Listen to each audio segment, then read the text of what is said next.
एक काम अजय 24 दिवसात, विजय 16 दिवसात व सुजय 48 दिवसात पूर्ण करतो.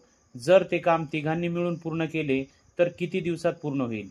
तर या ठिकाणी अजय 24 दिवसात पूर्ण करतो, विजय 16 दिवसात पूर्ण करतो, सुजय 48 दिवसात पूर्ण करतो.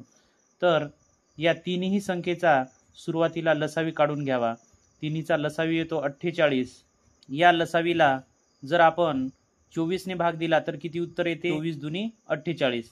त्यानंतर 16 ने जर भाग दिला ते 16 त्रिक 48 आणि 48 ने भाग दिला तर 1 उत्तर येते.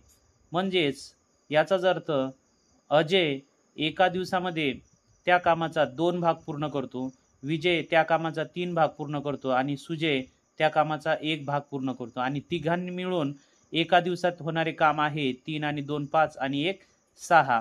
म्हणजे तिघा मिळून एका दिवसात ते 6 काम पूर्ण करतात. तर 48 काम पूर्ण करायसाठी त्यांना 48 भागीला 6 करूया. मग 6 8 48 म्हणजेच तिघां मिळून ते काम पूर्ण होण्यासाठी 48 दिवस लागतील.